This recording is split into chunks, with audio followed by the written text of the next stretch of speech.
areas of the United States lie in the convergence of dangerous weather patterns, and still others in regions of deadly seismic events. Though all agree that saving lives and property are the highest priority, can we ever adequately prepare for something as powerful as an earthquake? San Francisco shares with other Pacific Coast cities around the world one dubious distinction. It has more than once risen from the ash and rubble of a major earthquake, the most notorious in 1906, and is destined to do so again. It is not generally known that over the years, quakes have occurred in almost every region of the United States. Still, no area is at greater risk than the Pacific Coast state of California. As for San Francisco, scientists had warned for years that another major quake was due. Then, in October 1989, the earth slid, snagged, and buckled at Loma Prieta along the infamous San Andreas Fault. San Francisco's worst collective nightmare had come true. Yet San Franciscans have had a long history of quakes along the San Andreas and related fault systems, going back earlier even than the great earthquake and fire of 1906.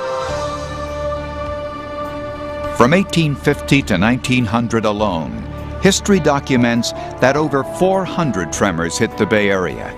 The danger increased dramatically as the city expanded to over 400,000 people by filling in wetlands. In 1868, surveyors reported that these new areas were unsafe. Heedless of the warnings, by 1906, nearly 1/6 of San Francisco's population lived on former wetlands. San Francisco at the turn of the century was a city of new splendor, enjoying a unique balance between the western frontier spirit of the 19th century and the big city dreams of the 20th. A relic of that bygone era is this house, belonging to a prominent San Francisco family since 1870.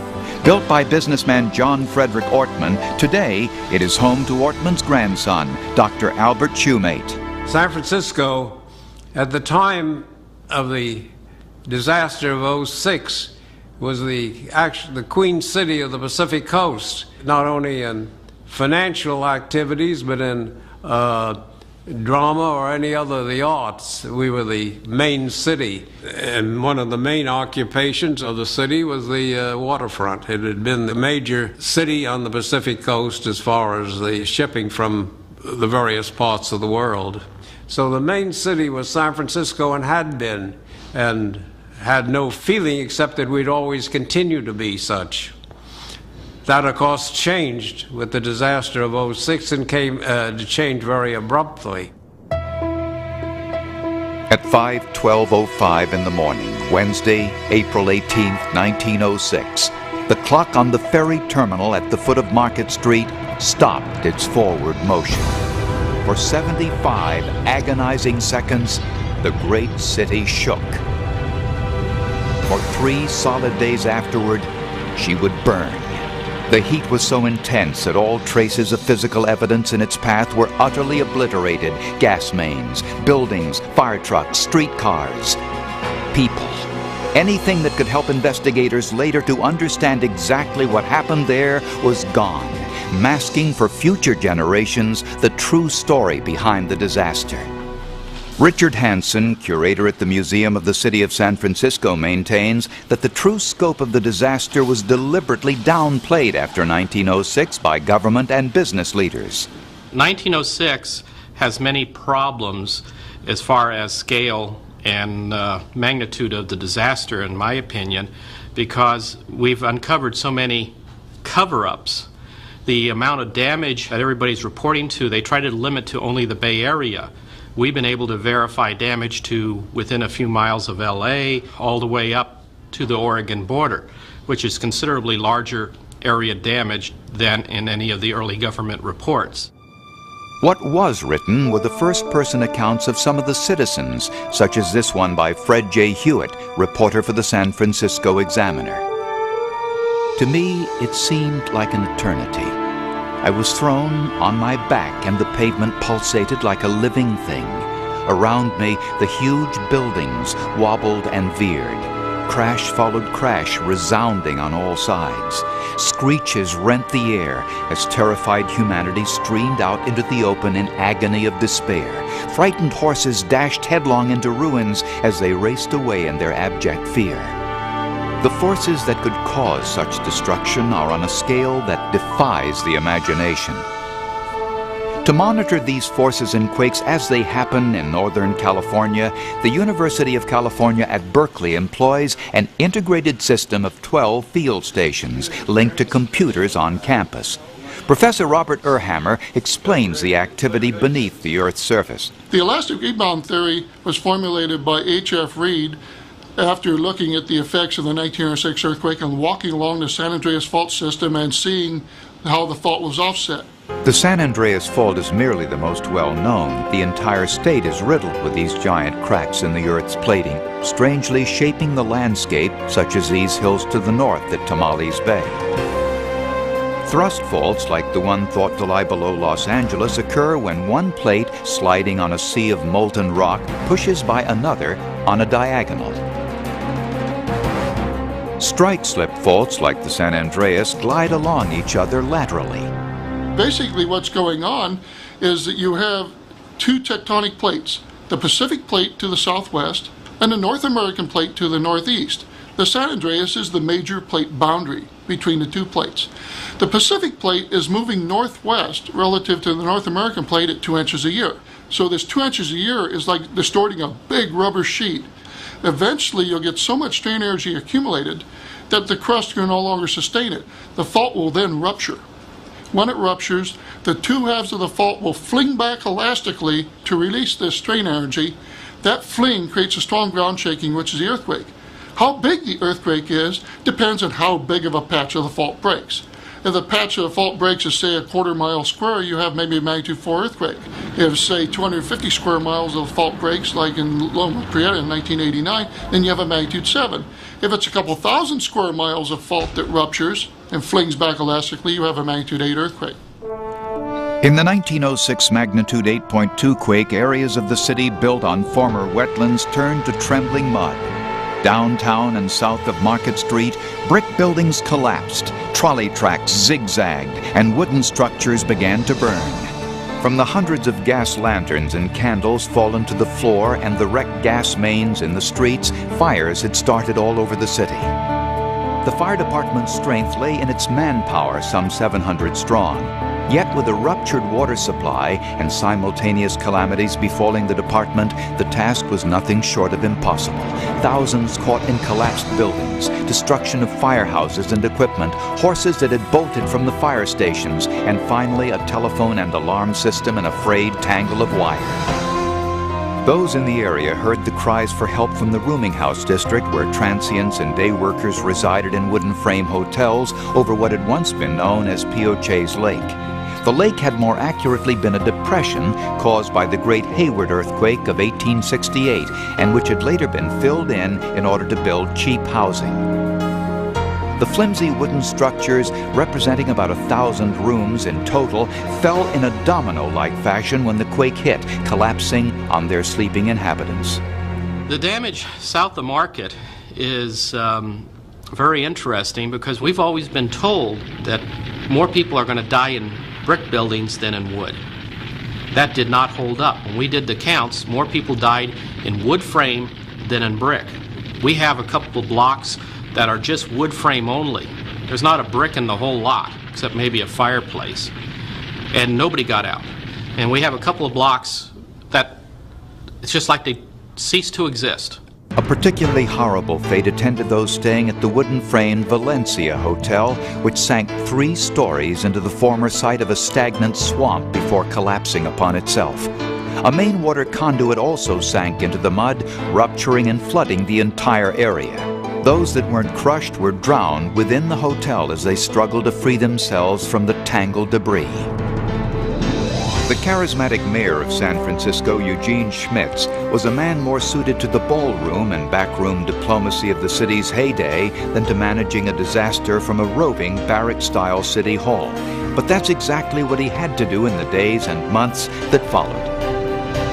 Reports of mob violence and looting began to filter back to Mayor Schmitz, who saw the Army as his only option for averting general chaos. He authorized the Army to control law and order, handing the job over to Brigadier General Frederick Funston, the ranking officer at the Presidio Army Base. Mayor Schmitz went one big step further, personally authorizing the Army and other armed forces to shoot all looters. The first ships that are coming into the bay, military ships, the men are dressed for battle and told shoot to kill. We have one case in the Western Addition where a number of men are breaking into, for their local neighborhood, a local store, and a military unit arriving and taking them, and they just plain disappear. So you know what happened, they got shot. And the military, generally from their records, seemed to, when they did shoot looters, they'd throw them into buildings that were on fire. General Funston had ordered 1,500 troops in the city by noon. With the police and fire departments in disarray, the Army was the only truly organized force in the city. A triage point was established at the docks. Discrepancies in the official number of casualties occurred because the most seriously wounded were sent as far away as Chicago and Texas, a fact that would later aid city leaders in covering up the size of the disaster. It became apparent that a temporary hospital set up at the Mechanics Pavilion to treat the overflow of victims would soon be overtaken by fire. All available men, automobiles, and carts were commandeered to aid in the enormous task of transporting patients out, leaving the crushed and burned bodies of the dead piled in the back of the pavilion to burn. The Army began dynamiting buildings along Market Street, hoping to create a fire break. They had wanted to dynamite further west, far enough away from the fire for the breaks to have a chance of working. But Mayor Schmitz ordered them stopped, as further west lay the homes and businesses of his political patrons. Later, they would be dynamited anyway, just in advance of the flames. As the next day dawned, the fate of San Francisco seemed to lie in the hands of the military dynamiting squad. Either the fire breaks they were creating further and further west would hold, or the soldiers would succeed in burning down the rest of the city with their explosives.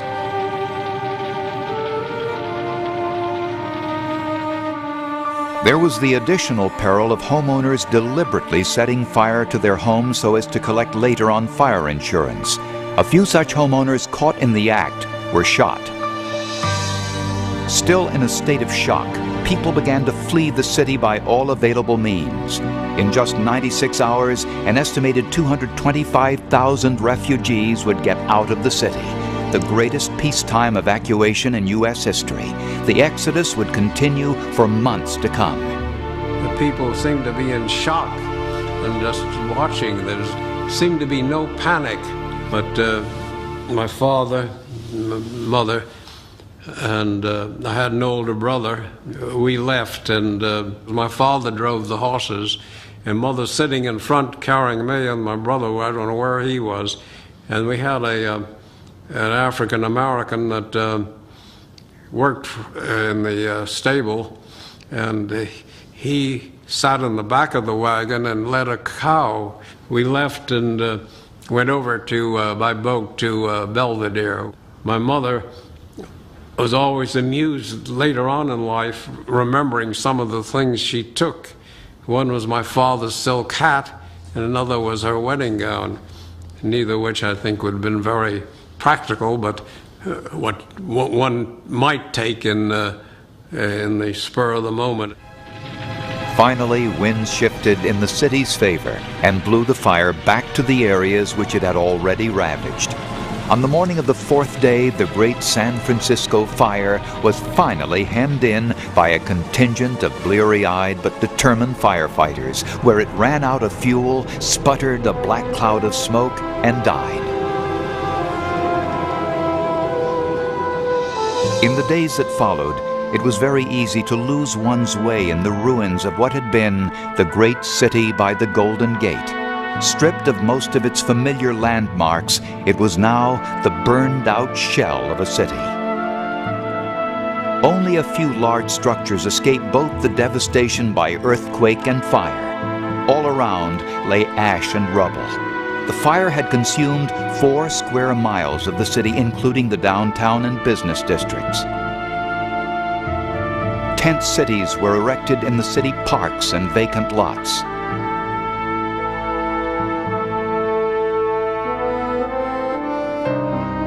Food and emergency supplies arrived from all over the country. In the initial weeks and months after the quake, soldiers pressed into service every man they could lay their hands on for digging graves and clearing the streets of rubble. Several months later, workers still had to wear heavy gloves to protect themselves from the heat of the bricks. The business community had a vested interest in the world's perception of San Francisco as a safe place to live and to invest.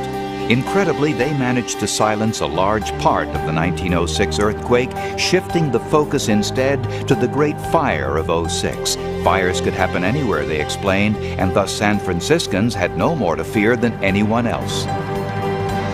One of the legacies of the '06 quake is the great number of substandard buildings erected in the years immediately following the disaster, when political and economic necessity dictated that the city be rebuilt quickly. By the time 1905 rolled around, you had a fairly decent building code compared to the rest of the country. Immediately after the earthquake, the politicians lowered the building codes by 50%, and it took up to 50 years for the code to get back to what it was in 1905. I think that's a tremendous curse, and again, the public does not realize that. Today's modern skyscrapers present a new set of challenges for architects like David Childs. We learn more and more every day, but there is a practical limit to what you can do. Do you design for the ultimate in every case? It wouldn't be possible. You wouldn't have windows in the building. It would be all steel structure to hold up. It's interesting, in one of our projects in San Francisco, ways of suspending the building on ball bearings so the building will actually lift and move, lift out of its sight and move in relationship to its sidewalk, the perimeter, allowing buildings to flex and move. In order for tall buildings to move and sway during a quake and not fall down, they must be strong yet flexible, like a tree bending in the wind. The structural skeleton, durable yet able to give, holds the building together as a single unit. The January 1995 earthquake in Kobe, Japan claimed over 5,500 lives and caused an estimated $130 billion in damage. As with tall buildings, bridges need to be both elastic and strong. The Japanese approach to quake-proofing emphasized brute strength alone, which led to their failure. In the U.S., today's newer bridges have both flexibility and strength built in by having as one method internal steel wire wrapped around their concrete supports to keep them from shattering. Oakland's double-deck Nimitz Freeway that collapsed during Loma Prieta lacked such quake-proofing. As things evolve, we will know more and more how to withstand reasonable pressures, but in the ultimate case, there's no way you can make it actually earthquake-proof. Just as we should not expect to out-engineer nature at its most violent, it is unwise to invest too much hope in earthquake prediction. Yet advances in our understanding of how quakes behave may still save lives through appropriate zoning and building codes. We can forecast the odds of 1906 type earthquakes occurring and other earthquakes occurring in the Bay Area. And the best estimates we have is that a 1906 earthquake occurs on average probably every 2 to 2.5 centuries, something of that order. There's no question that it will happen again. The question is when. The official toll from 1906 puts the number of dead at just over 400. Historians today have evidence of a much greater disaster, with as many as 5,000 victims. Beyond the numbers, it is clear that saving lives, then as now, depends more on steps taken to minimize the hazards than on our ability to say when the next big one will strike, as it surely will.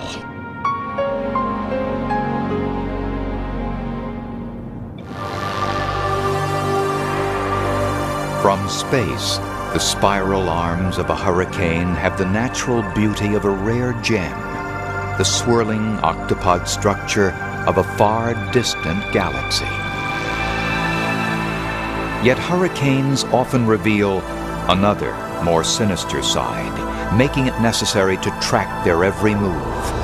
Many are the voices who have warned of the dangers and who make it their job to protect us from their monstrous wrath. The winds were in excess of 200 miles an hour, tides over 24 feet above normal with at least a 10-foot sea on top of that.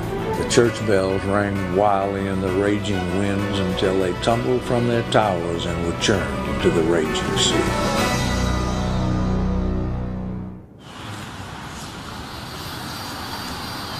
The Gulf Coast of Mississippi, graced by Spanish moss, live oak, and antebellum mansions, is known as the Riviera of the Gulf, offering water sports and shimmering beaches by day, live entertainment and modern casinos by night.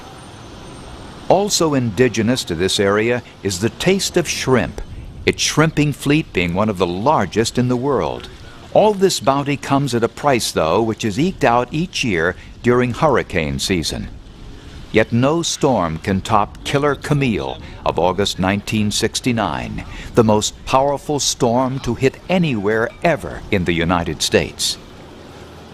Director of Civil Defense on the Mississippi Gulf Coast, Wade Geist points out the high water marks of a few lesser, though potent storms, and of Camille at the very top. Our record storm in 1947, before Camille, devastated the area. In comparison, in 1969, Hurricane Camille was a catastrophic hurricane. The approach of a hurricane initiates a chain of communications between different levels of government to assess the danger. In this case, Camille was an especially difficult storm to predict. In the Civil Defense Emergency Operations Center, we went into an increased readiness posture 2 days before the storm actually came ashore.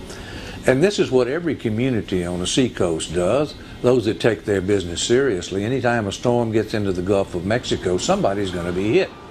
At the National Hurricane Center in Miami, Director Robert Burpee describes the steps taken back in 1969 to monitor Camille's progress. In '69, we had reconnaissance aircraft to track the storms. We had satellites in place, and near land we had radar systems to track Camille. The strength of the storm just wasn't well known, but it was known that Camille was rapidly deepening and was a very intense storm. Saturday, the day before the hurricane hit, they were looking at a massive hurricane, filled up the entire Gulf of Mexico.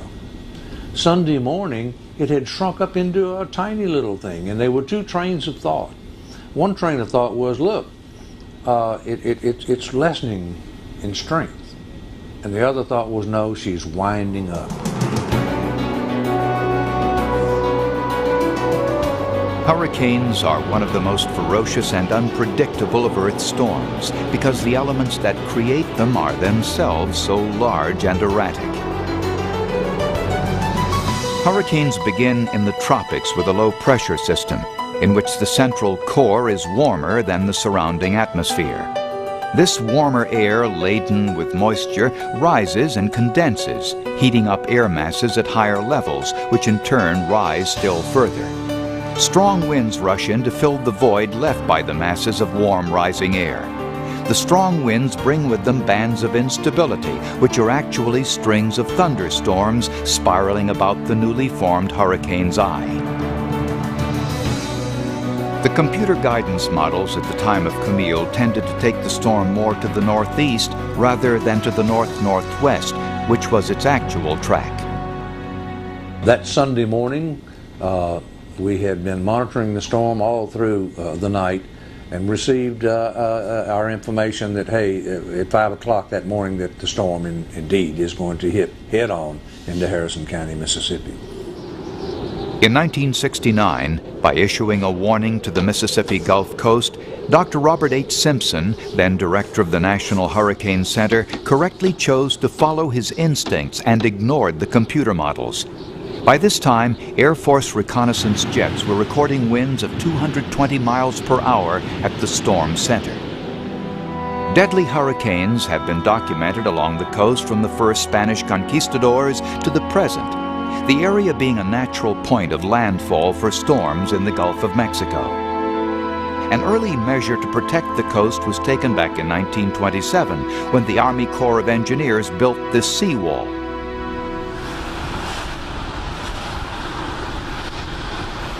Along this stretch of coast, Costa-Vlahos's family had settled after immigrating from Greece and became successful enough in the restaurant business to build a house on the shore road.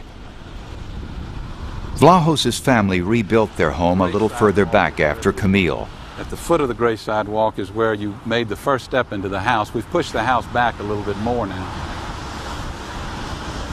However, along the coast there are the countless steps to nowhere of those that were never rebuilt at all. I got a call from a gentleman who owned a gift shop across the street from my dad's restaurant. And he said that the latest information was that it was coming and that it was gonna hit sometime late that evening. And all of us who live on the coast understand that when a hurricane hits at night, it's more damaging than those hurricanes which hit in the daytime.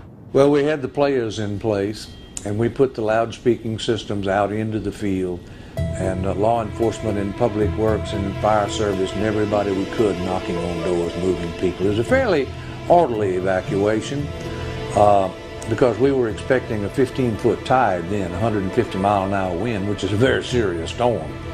And 3 o'clock that afternoon, we heard that the storm is winding up. Instead of 150-mile-an-hour winds, we're looking at 200 miles an hour.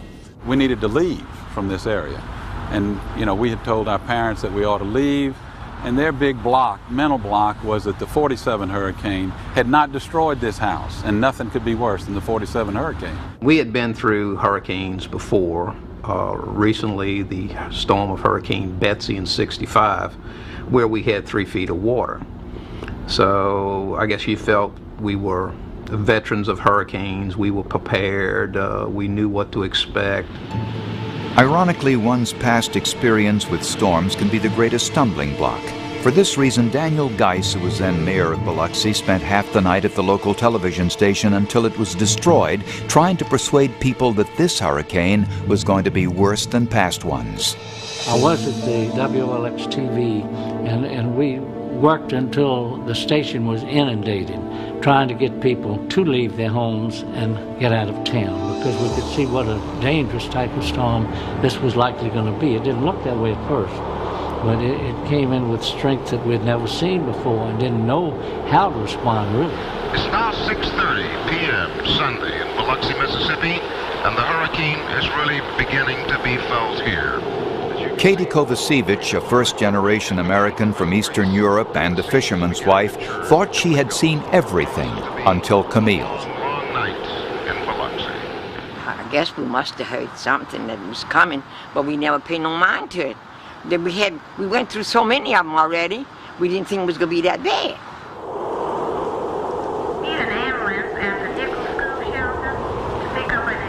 By 8 p.m., power lines are falling, starting fires, and winds are whipping them out of control. And the element of darkness adds to the danger. I knew it was my last shot at getting Uncle Jimmy and Aunt Angeline out of there.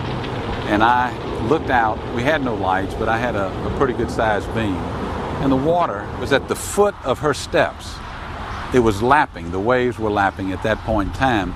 So I called Aunt Angeline out there, and I visited with her and tried to come up with some words that would convince her to move, that we had nothing to lose by going up to the cottages, which would take us probably about 10 more feet above what the floor level of the house on the beach was. I remember distinctly in Greek, I told her, and I tried to reach her soul, and I told her simply that Aunt Angeline, just as stubborn as you and Uncle Jimmy are to stay here at this house, I'm equally as stubborn to stay here to see if I can save your lives. And I want you to know that if you're wrong and we die, my death will be on your soul. It's 10 o'clock in Biloxi now, and the eye of the storm, they say, is still over 2 hours away. The wind is so strong one can hardly stand up in it. The rain is torrential, streets are flooded. We are cut off from the outside world in our motel here. There is no power, everything is black. Around 10 o'clock that night, the first wave of water came in about 3 feet, and we were prepared. We had everything up 4.5, 5 feet above the floor, and we were in good shape until about an hour later when the second wave came in, and that's when we were in deep trouble. We was all sitting by the kitchen table, and I said to Frank, I said, Frank, the floor furnace came up. That's where the water came through. Up to my knees in a second. And I said to Frank, I said, Frank, we moving. And he said in Salonia, oh, Luda, it means, oh, you crazy. You know, I said, no, I ain't crazy. Hurricane Camille certainly had the strongest storm surge that's been seen this century. When Camille's eye passed over Harrison County, Mississippi late that night, it brought with it a world record surge of water along the coast. A storm surge forms below the hurricane's eye when it heads for the coast. Gales drive seas toward the low-pressure center, and a mound of water builds as it is pushed upward by the shallower ocean floor. Estimates are that the maximum surge along the coast of Mississippi was order of 25 feet above the mean tide. We had to swim about 12 to 15 feet against the surge of the water to the windows on the front porch of the house and climb up the fireplace and get behind the fireplace on the flat roof. Then in my bedroom, it took all the curtains. It took everything but the Venetian blinds, the shades and everything off the windows. And all the beds got all wet, soaking wet. And in the other room, my big shifter robe went down. Everything was in there, all the clothes got drowned out. Yeah, I'm laughing right now, but I didn't laugh then. The house started to rock up and down, and we had to make a decision whether to stay with the chimney or go with the house. And why, I cannot tell you, but we decided to go with the house. We floated 82 feet to the back of the yard and lodged in a pine tree. That's where we spent the next 5-6 hours hanging on to one another, laying face down in the water, being pelted with everything that you can think of, debris from other houses, tree limbs, the wind, the rain. And if there was any lines of communications between Henderson Point and God in heaven, I had one of them tied up. Because all you could do is pray.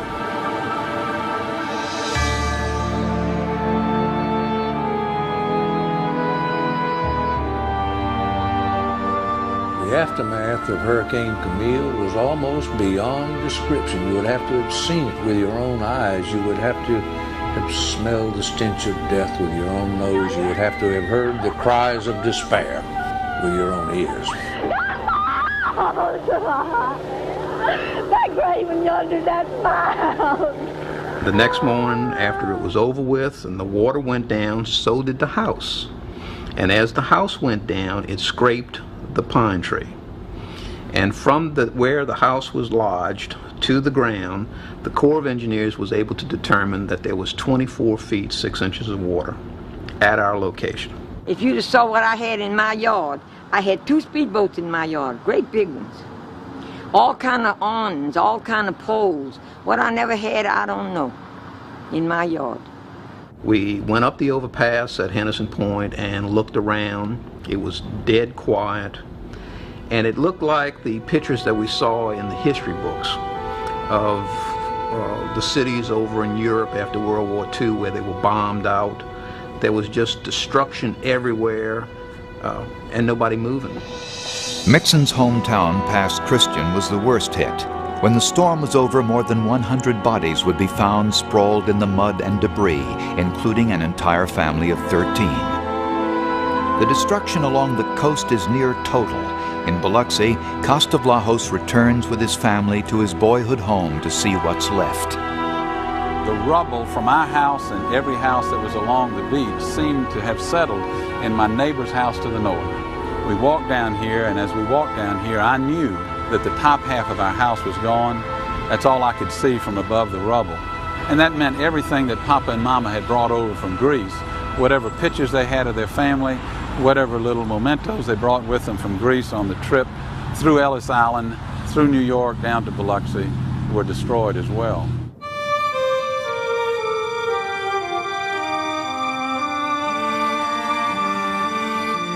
The sick and injured are airlifted out. The bodies of those who could not or would not heed the warnings will be uncovered for days and weeks to come. How many bodies have you found so far? This makes 19 for us. The coroner's report last night about 8 o'clock was 88 confirmed in Harrison County. With no food, water, or electricity, the survivors are still not out of danger, and supplies are urgently shipped in. Meanwhile, Camille rages inland, turning east through the Blue Ridge Mountains of Virginia and West Virginia. 114 would die in the Virginias, where the storm beginning to dissipate would let loose its moisture in torrential floods when it met the cooler air of the mountains. It just came down through this area just like an ocean wave, more or less. And these people right in here, they just didn't have a chance. It just took all these houses through here. There are total count of 23 gone. Back along the coast, Camille would affect over 75,000 families in all, claiming 145 lives, destroying over 5,500 homes and damaging tens of thousands more.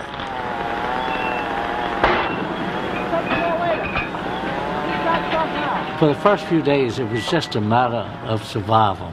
And it was a good thing to run all up and down the Gulf Coast and see little tattered flags flying there, reminding people that we still believed, and there was something about it that seemed to help.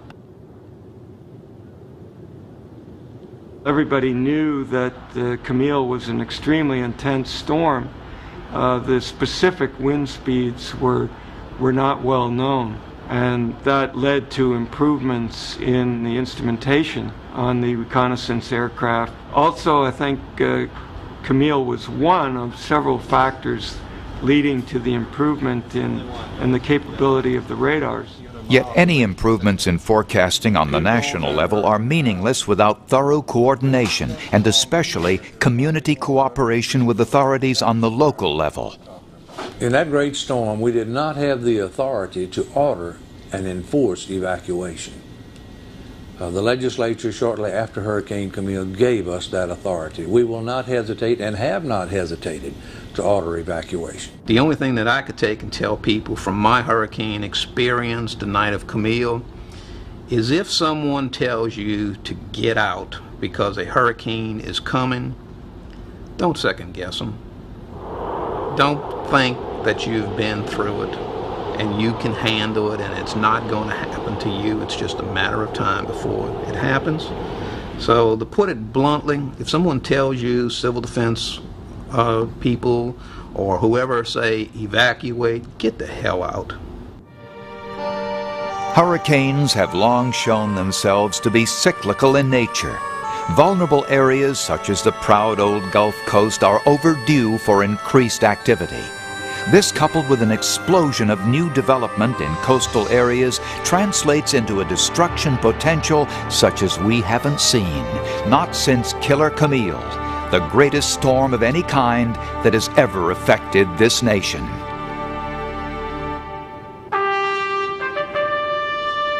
Stately they stand, the mountains of the Cascade Range. They are icons of the regions and towns over which they tower.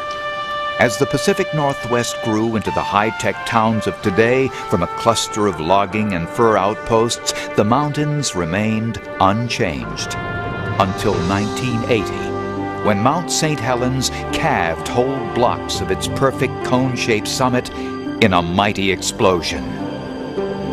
The 2-month-long eruption of Mount St. Helens was the largest and most documented volcanic disaster in the history of the United States. Scientists who had been studying the volcano prior to 1980 suspected the dangerous forces lurking beneath the perfectly shaped summit.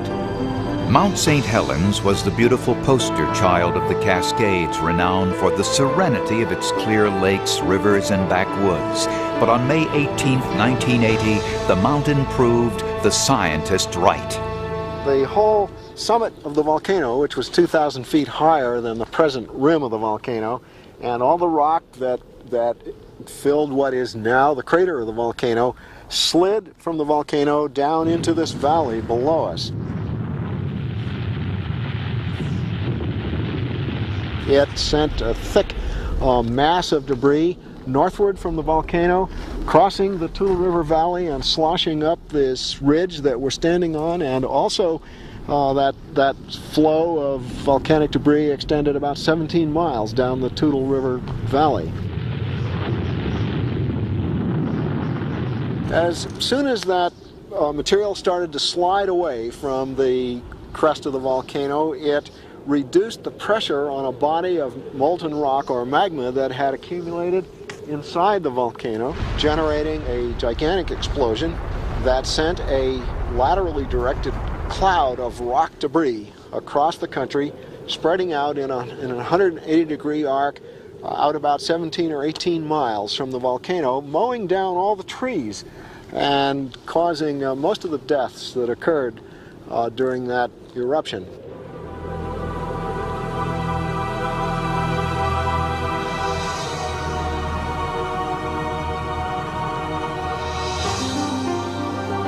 The full picture of what is happening inland along the Cascade Range starts at the Pacific coast, where oceanic plates plunge deep beneath the Earth's surface where they meet the continent. The same mechanism, the plate tectonic motions that generate earthquakes, also generate the volcanoes.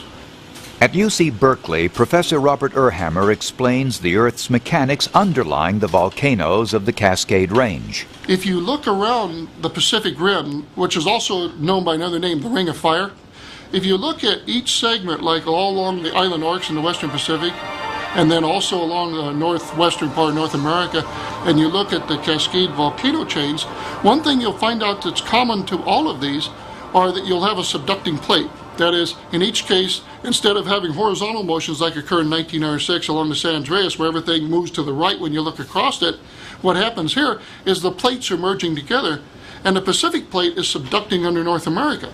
As it subducts down, where it gets to a depth of about 100 miles, you generate heat and you generate magma, which then will come to the surface and generate your volcanoes. And so it's the same mechanism as creating the earthquake is also creating the volcanoes around the Ring of Fire. People usually associate molten lava with volcanic events, such as the eruptions of Mauna Loa and Kilauea in Hawaii.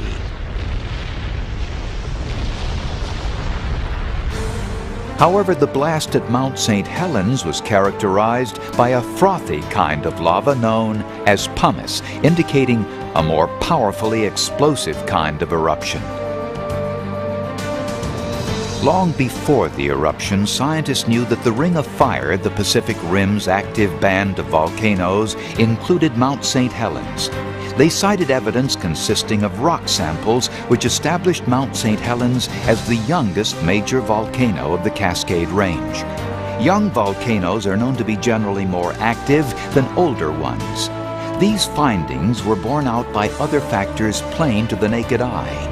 Ropey lava flows, still visible today on the volcano's southern flank, testified to a relatively recent violent past.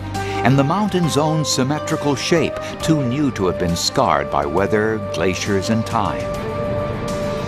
When quakes and ash-filled steam began to mar that pretty face in March 1980, volcano experts from the USGS sprung into action, knowing that this was the beginning of something very big.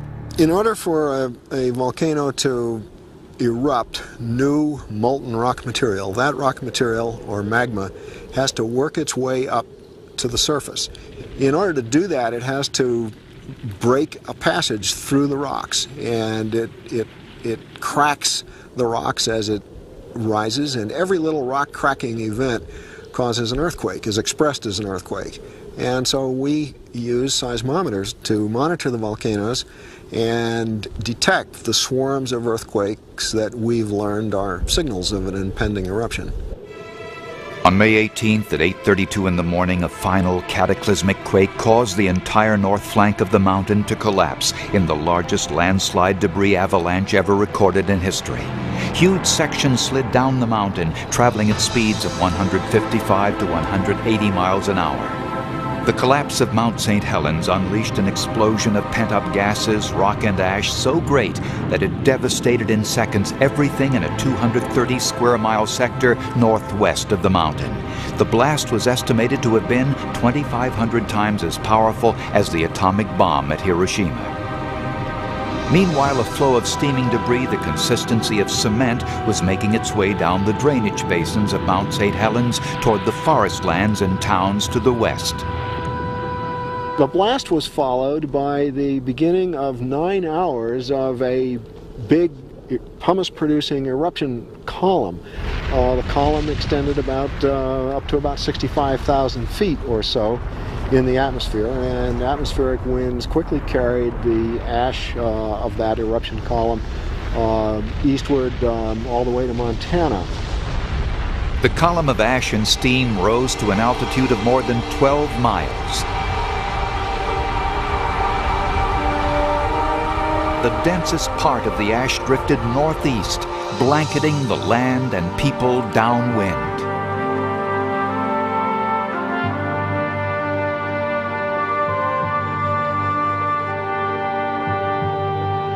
The blast and debris flow would claim 62 lives, most of them homeowners, campers, and loggers who had not gotten out of the devastation zone in time.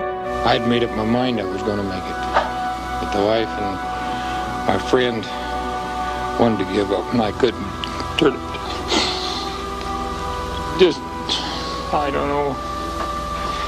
It's hard for me to even realize what has happened.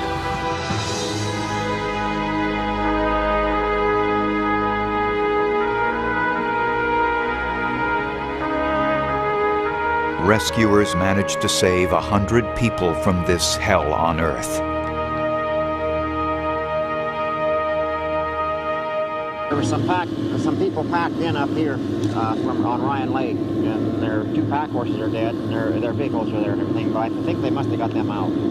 Although there is a dead man there. There's a dead man, yeah. Also situated on the Ring of Fire, Nevado del Ruiz in Colombia erupted in 1985, killing more than 25,000 people.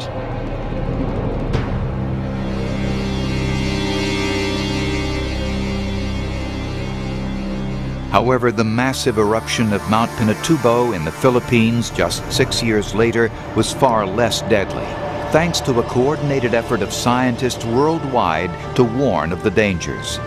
The eruption at Pinatubo was preceded by a vigorous series of steam explosions that attracted attention to the volcano, and our Philippine counterparts established a seismic network and discovered that there was a continuing swarm of earthquakes going on.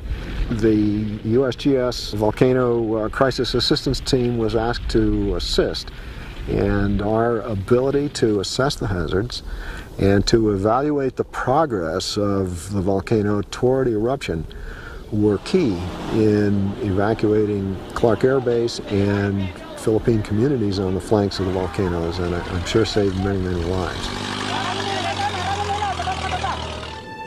It is difficult to comprehend how in the space of a few hours a verdant wilderness could be transformed into a desert wasteland. But there was once a people who lived on this land who had a deeper understanding and healthy respect for its power. The Indians that lived around Mount St. Helens had a rich mythology that talked about the landscape, that explained how landforms came to be here, explained how they were created, explained the relationship of the landforms to the people. And the volcanoes play a real important role in the mythology. The stories talk about how the mountains threw fire back and forth at each other, how Lahuelatla was the local name for Mount St. Helens. It means smoker. But the myths talk about how L'Huelatla threw fire at Mount Adams in one version, Mount Hood in another version. And so you can see the understanding of the power of these volcanoes in the mythology.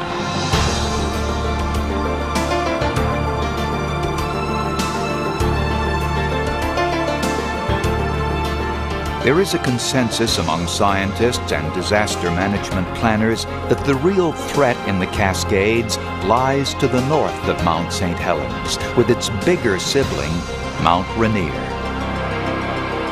In the shadow of Rainier, William Loki is in charge of hazard management for Pierce County, Washington, including the city of Tacoma. Well, Mount Rainier seems so solid and so stately as part of our skyline, yet from the Mount St. Helens eruption, we've learned that there's a tremendous amount of potential energy that is there. Some of the work that's been done at Mount Rainier suggests that there have been roughly 60 at least big mud flows generated from Mount Rainier during the last 10,000 years. Some of those may have been related to volcanic eruptions, but many of them were not.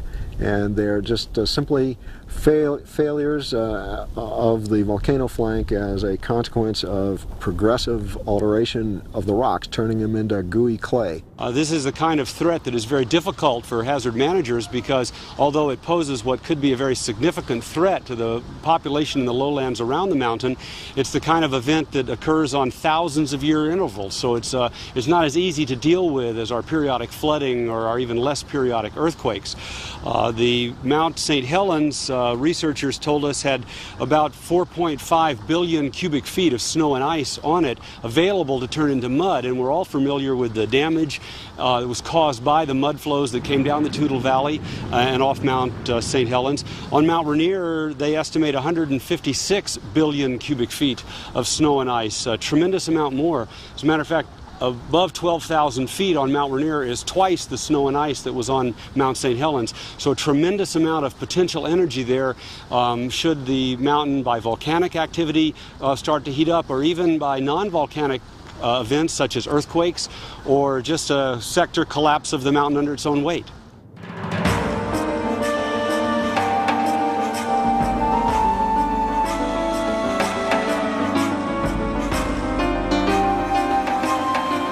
I think the native people that lived around Mount St. Helens had a healthy respect for the volcano, as did other people that lived around other volcanoes in the Cascade Range. I think they had an understanding of the power of the volcano. They lived through, at the time people were here, for the 8 to 10,000 year span that people occupied the Cascade Mountains, they saw many eruptions of several volcanoes. So they learned to understand what power and force these mountains had and how these mountains were different from the other mountains in the Cascade Range. They learned perhaps that the mountains were capable of sending large amounts of debris downstream. Since they lived along these tributaries that drained the volcanoes, they probably knew to move their camps, their villages, their settlements to the higher ground, the safer ground. They had a common sense in their land use that perhaps we as newcomers, as relative newcomers to these mountains, need to learn from them. And I think many of us, clustered in our cities and our towns on the lower reaches of these rivers, have yet to learn that kind of an intimacy.